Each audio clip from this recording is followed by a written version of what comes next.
साथियों नमस्कार। मैं छबड़ा विधानसभा 196 से अपने चुनाव का भाग्य आजमा रहा हूँ और 6 तारीख को सुबह 11 बजे छबड़ा एसडीएम कार्यालय पर उपस्थित होकर अपना नामांकन दाखिल करूँगा।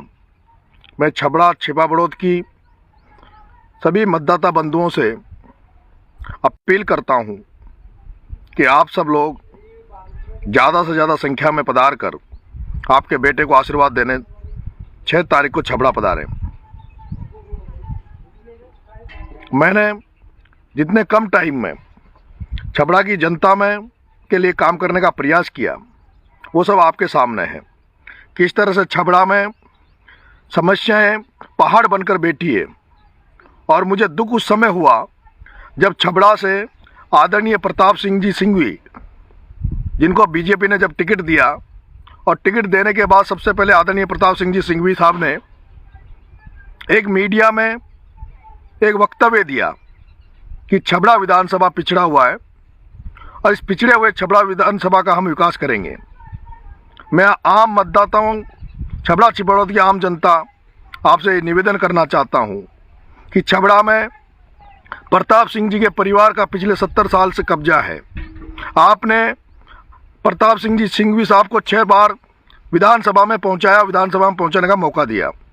आपने उनके पिताजी को विधानसभा में भेजा और यही नहीं, छबड़ा की आम जनता ने यहां से आदरणीय भैरव सिंह जी शेखावत साहब को भी विधायक बनाकर भेजा और वो राजस्थान की विधानसभा में पहुंच गए और राजस्थान के मुख्यमंत्री बने।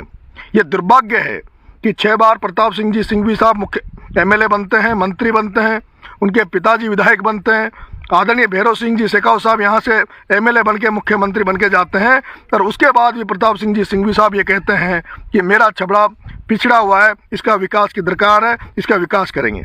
दूसरी तरफ कांग्रेस ने जिस प्रत्याशी को टिकट दिया है वो करण सिंह जी राठौड़ साहब, जिनको 2008 में कांग्रेस ने टिकट दिया, वो विधायक बने और 2008 में कांग्रेस की सरकार राजस्थान में बनी थी। उसके बाद करण सिंह जी को 2018 में कांग्रेस पार्टी ने टिकट दिया, वो चुनाव हार गए।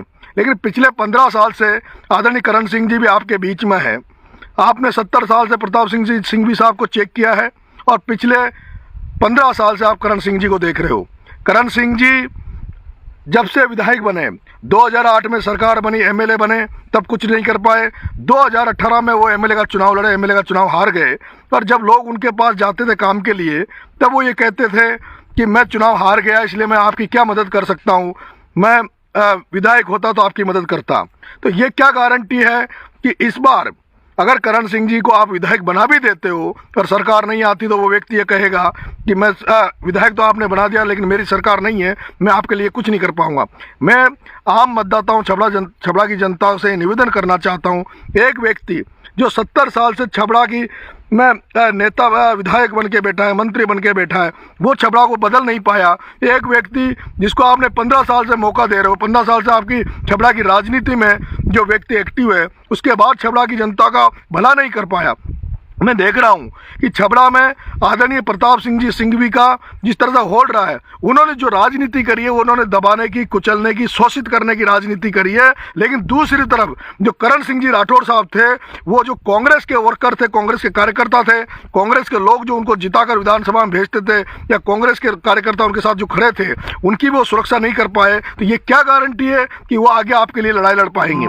लेकिन आपने मेरा कार्य करने का वो देखा होगा।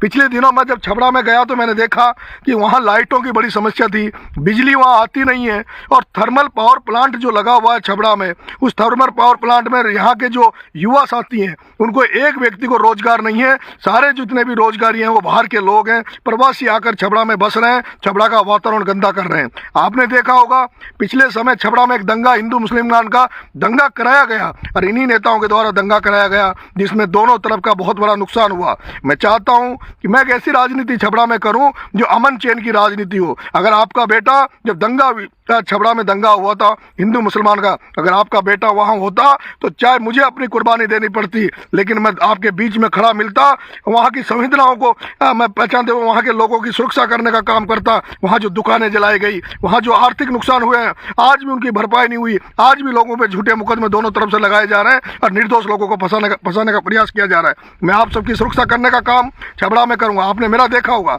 अभी मैं वार्ड पंच भी नहीं हूँ, वार्ड मेंबर भी नहीं हूँ, फिर भी मैंने मेरे से जितना हुआ हाड़ौती की जनता के लिए लड़ाई लड़ने का प्रयास किया। और आपने देखा होगा, आपके लिए इन पिछले 1-1.5 महीने में भी 2 बार आपका बेटा जेल गया और जेल जाने के बाद बहुत से मुकदमे लगे, बहुत से संकट झेले, लेकिन आपका बेटा घबराया नहीं। अगर आप मुझे छबड़ा से मौका दोगे तो मैं आपको भरोसा देता हूं, मैं आपको विश्वास देता हूं कि छबड़ा की जनता के लिए दिन रात मेहनत करूंगा, आपके गरीबों की मदद करूंगा, जो कमजोर लोग हैं उनके आंसू पहुंचने का काम आपका बेटा नरेश मीणा करेगा। मैं जानता हूं आज जो किसान जो खेतीबाड़ी कर रहे हैं, उन किसान जो खेतीबाड़ी कर रहे हैं, लाइटें आती नहीं है, और लाइट अगर सरकार लाइट भी दे रही है, बिजली भी दे रही है, तो वो रात के समय दे रही है। किस तरह से रात के समय किसान, जब आम जनता खेतों में पड़े रहते, रात भर उनको परेशान किया जाता है।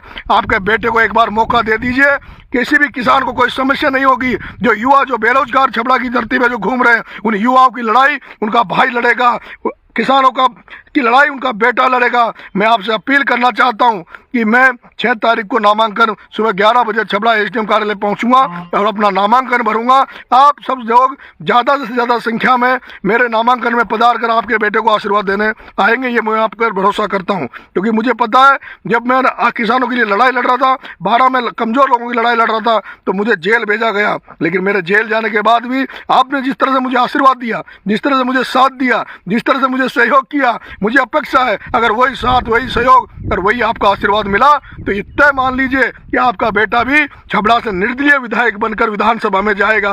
और विधानसभा में जैसे अब तक आपने बाहर के बड़े बड़े नेताओं के भाषण सुने होंगे, उनकी हुंकार सुनी होगी, आपका बेटा भी अगर निर्दलीय बनकर विधानसभा में पहुंचेगा तो उसी बलजीत यादव की तरह, उसी हनुमान बेनीवाल की तरह, उसी राजेंद्र गुड्डा की तरह आपका बेटा भी राजस्थान की विधानसभा में आपकी छबड़ा की बात को मजबूती से विधानसभा में रखेगा। आपके हकों की लड़ाई को हमेशा मजबूती से खड़ा होकर किसी भी कुर्बानी देने के बाद भी आपकी लड़ाई में पूरी दमखम से लड़ूंगा, ये भरोसा मैं आपको देता हूं। और मुझे विश्वास है कि आप मुझे 100% आशीर्वाद देंगे। मैं एक निवेदन और करना चाहता हूं, 6 तारीख को नॉमिनेशन के बाद मैं छबड़ा की जनता में, फिर छिपा बड़ौद, फिर हन्नावदा सार्थल से अपना चुनावी आगाज करूंगा, लोगों से जनसंपर्क करूंगा, लोगों से आशीर्वाद लेने निकलूंगा। मैं एक अपील और करना चाहता हूं, जो मेरे जो बाहर के छात्र आने वाले हैं, जो युवा साथी मेरी मदद करने आ रहे हैं, क्योंकि मुझे पता है बहुत से लोग बार बार मेरे को जिस तरह के मैसेज हैं कि बड़ी संख्या में यहाँ आएंगे। मैं चाहता हूं ये चुनाव हम इतनी सुख शांति से ये चुनाव लड़ें। हमें वोट हर आदमी के पैरों में पड़ के, उनके हाथ जोड़ के हमें वोट लेने हैं। पूरे जो भी मेरे यहाँ रहे और पूरा सबको यहाँ पे अनुशासित सैनिक की तरह काम करना है, आपको दिन रात मेहनत करनी है। एक कार्यकर्ता अगर 5 वोट भी लेकर अगर लोगों से मेरे लिए वोट मांगेंगे, 5 लोगों को जोड़ने का प्रयास किया, तो मैं जरूर विधानसभा में पहुंचूंगा। और दूसरा, आप सबको पता है मैं निर्दलीय चुनाव लड़ रहा हूं, और निर्दलीय चुनाव लड़ने के लिए बहुत हिम्मत चाहिए, बहुत हौसला चाहिए। वो हिम्मत आपका भाई कर रहा है, आपका बेटा कर रहा है, वो हौसला मेरे पास है, लेकिन मेरे पास हिम्मत और हौसले के अलावा कुछ नहीं है मेरे साथियों। मेरे पास अगर है तो आपका भरोसा है, आपका विश्वास है, और आपके सहयोग की मैं अपेक्षा करता हूं। मैं आपसे अपील करता हूं, और एक बड़ी अपील मैं आपसे ये करता हूं, क्योंकि मुझे वैसे कहना नहीं चाहिए सोशल मीडिया के माध्यम से, लेकिन मैं मजबूर होकर ये बात कह रहा हूँ कि मुझे अगर सबसे बड़ी ज़रूरत है तो मुझे आर्थिक मदद की ज़रूरत है। और आर्थिक मदद मुझे पता है, अगर मेरे जो कर्मचारी भाई, मेरे जो अधिकारी भाई, अगर एक दिन की तनख्वाह, मात्र 1 दिन की तनख्वाह भी आपके भाई के लिए आपने भेजी, आपके भाई की मदद करी, तो मुझे मेरे लिए बहुत बड़ा सहारा मिलेगा। और इसी के साथ मैं आपसे निवेदन करना चाहता हूँ, जहाँ कहीं भी बैठे हो, जहाँ कहीं भी हो, आप मेरे नामांकन के लिए मेरी मदद करें। जो अधिकारी कर्मचारी नहीं आ सकते हैं, वो अपने परिवार के लोगों को भेजें, साधनों भेजें, क्योंकि मेरे पास अब कुछ नहीं है। मैं इस सोशल मीडिया के माध्यम से, क्योंकि समय नहीं है, आज 4 तारीख हो गई है, कल 5 और परसों मेरा नामांकन है, इन 2 दिनों में हम हर आदमी तक नहीं पहुंच पाते हैं, इसलिए ज़्यादा से ज़्यादा संख्या में पहुंचे। और कुछ भाई जो मेरे को बार बार फ़ोन करते हैं, मैसेज करते हैं, मैं अभी मेरा फ़ोन और मैं इतना बिजी हूं कि आपके मैसेज में पूरे पढ़ नहीं पाता, आपका फ़ोन उठा नहीं पाता, उसके लिए माफ़ करें। अब आप जो भी मेरा सहयोग करें। 25 तारीख के बाद आपको शिकायत का कोई मौका मैं नहीं दूंगा, लेकिन 25 तारीख तक जिस तरह से आशीर्वाद सहयोग हमें मिला हुआ जनता का, वो उस आशीर्वाद सहयोग का मैं एक एक ब्याज सहित सूद सहित 5 साल आपकी सेवा करके चुका दूंगा। लेकिन प्लीज कृपा करके अभी किसी तरह का मेरे प्रति ये ना दिखाएं कि भाई ये शिकायत है वो शिकायत। आपको एक भी शिकायत का मौका नहीं दूंगा, क्योंकि मैं जिन परिस्थितियों से गुजर रहा हूँ, जो मेरे सामने जो परिस्थितियाँ खड़ी है, अभी मैं 1 महीने तक मुझे यहाँ से बाहर रहकर रहना पड़ा, छुपना पड़ा, क्योंकि यहाँ की प्रशासन, यहाँ की पुलिस जिस तरह से मुझे भगोड़ा घोषित करके मेरे पे राजपासा लगा के मुझे 1 साल के लिए परमानेंट जेल में डालने का प्रयास कर रही थी, उससे बचने के लिए मैं लोगों से दूर था। और अभी भी आया हूँ, अभी भी मुझे डर है कि हो सकता है मुझे पुलिस चुनाव लड़ने ना दे, मेरा नामांकन रद्द करा दे। और यही कारण है कि मैंने अपनी सुरक्षा के लिए मेरी पत्नी का नामांकन डलाया है। अगर मेरे साथ कुछ दुर्घटना होती है, मेरे साथ कोई इस तरह की कोई घटना होती है कि मुझे चुनाव से लड़ने रोका जाएगा, तो उस कंडीशन में फिर मैं अपनी पत्नी मेरी चुनाव लड़ेगी। और मैं आपसे अपील करना चाहता हूं कि अगर मेरी पत्नी भी अगर चुनाव लड़े तो उसका चुनाव भी आप सब लोग संभालोगे। मुझे भरोसा, पूरे राजस्थान का जो जागरूक व्यक्ति है, आप सब लोग आके मेरे को चुनाव लड़ाओ। जय हिंद, राम राम साहब।